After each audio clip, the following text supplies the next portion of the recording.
Hello everyone, this is me Monali and I welcome you all in today's video lesson with a very big heart.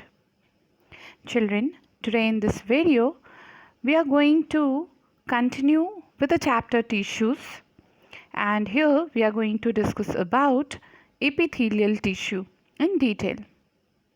So let's get going.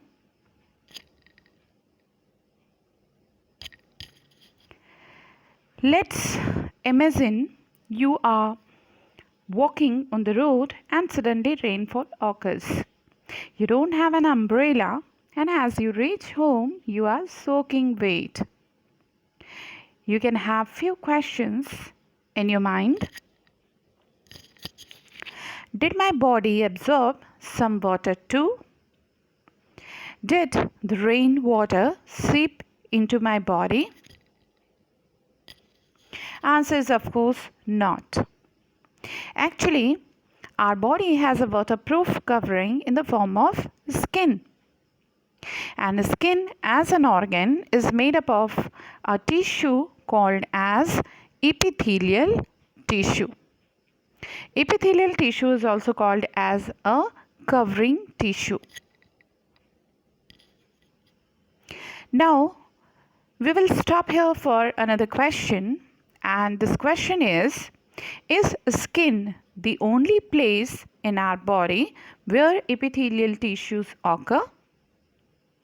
No, not at all. So let's see more about epithelial tissue.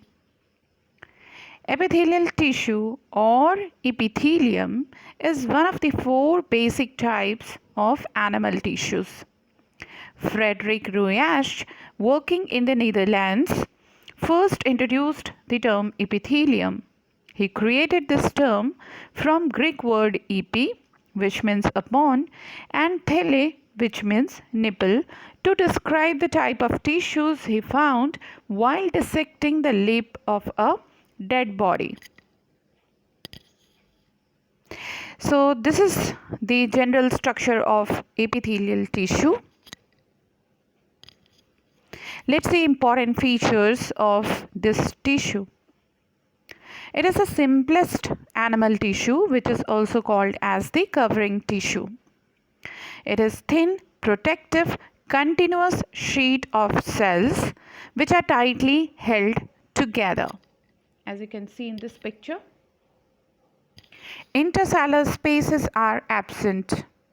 Epithelial cells may be flat, cuboidal, or columnar in shape. A very important thing about this tissue is that it lacks blood vessels. Epithelium rests over an extracellular fibrous membrane called as basement membrane, which keeps this tissue separated from the underlying tissue.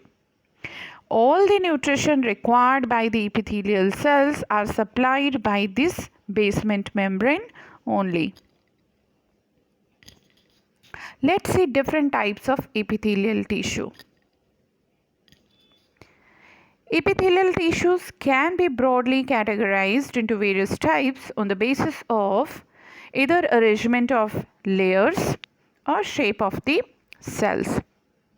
On the basis of arrangement of layers, we have simple epithelium and stratified epithelium.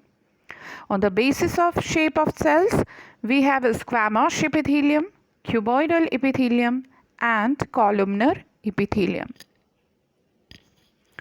Let's start with the simple epithelial tissue. As you can see in this picture, it is made up of a single layer of cells.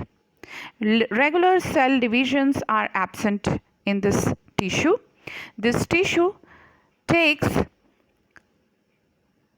function in the form of absorption and secretion. Next one is stratified epithelial tissue. This tissue is made up of more than one layer of cells, as you can see in this picture. The cells of the basal layer undergo regular cell division. It has no role in secretion and absorption at all. Another type is the squamous epithelial tissue, and it is also called as the pavement epithelium because its cells fit together like the tiles of a floor. The cells are thin, flat, polygonal with central bulgings having flat nuclei. The margins may be smooth or wavy. It can be of following two types: simple squamous epithelium where the single layer is present, or stratified squamous epithelium which is multi-layered. In stratified squamous epithelium, the basal layer lying in the contact with the basement membrane continue to add new cells as the older surface cells are torn away.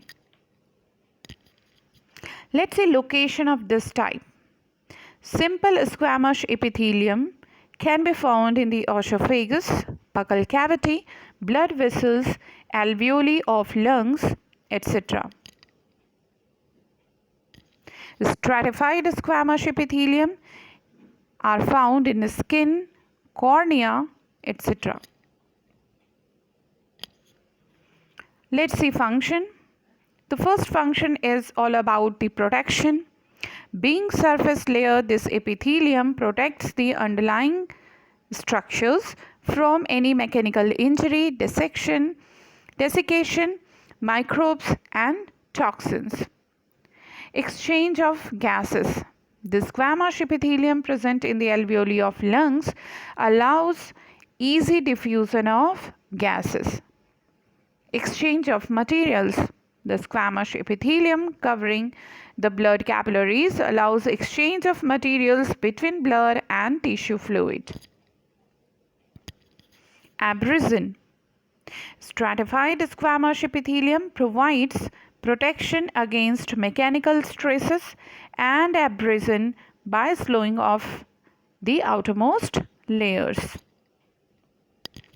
Let's see about cuboidal epithelial tissue. As you can see in this picture, this tissue has cells which looks like ice cubes. So this epithelium is made up of compactly arranged cube-shaped cells which appear squarish in vertical section and hexagonal from the surface view. The nucleus is rounded and centrally located, as you can see in this picture. It can be of following two types: simple cuboidal epithelium which is single layered, or stratified cuboidal epithelium which is multi-layered. It forms the lining of kidney tubules and ducts of salivary glands, pancreatic glands. Let's see function of cuboidal epithelium. So children, as other epithelial tissue, this tissue is also involved in secretion and absorption. Stratified cuboidal epithelium provides mechanical support. As germinal epithelium, it forms the gametes. Next type is columnar epithelial tissue, and as the name suggests, this epithelial tissue have tall columnar or pillar-like compactly arranged cells. Nucleus is present and lies near the basement membrane. Sometimes the free ends of the cells have microvilli which increase the surface area of cells for absorption and secretion. Location. Columnar epithelial tissue occurs in the lining of stomach, small intestine and colon, forming mucous membrane. It also forms lining of gallbladder and oviducts and facilitates movement across the cells. As you can see in this picture. Function. The very first function of columnar epithelial is all about absorption. As lining layer of intestine, columnar epithelium is specialized to absorb nutrients. Goblet cells, which are modified columnar cells, produce mucus. and of course this tissue is also involved in protection. So being a surface layer, it provides protection to the underlying tissues.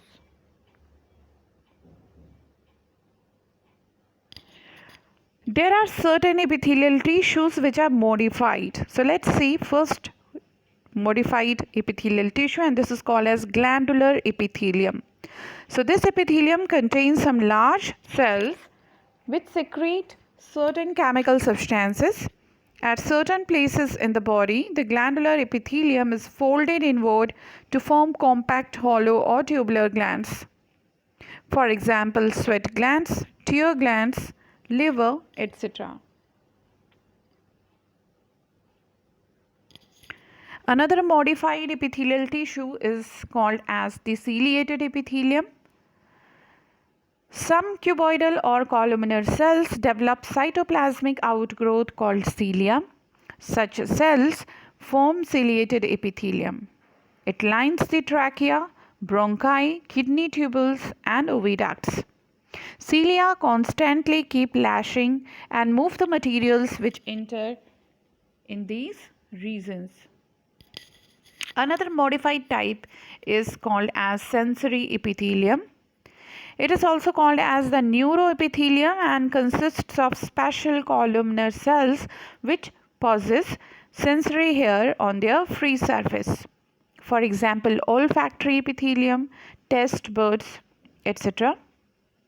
This epithelium picks up external stimuli with the help of its hair.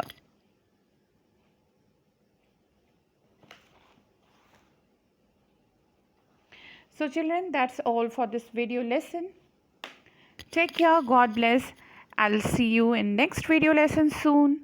Happy learning. Bye bye.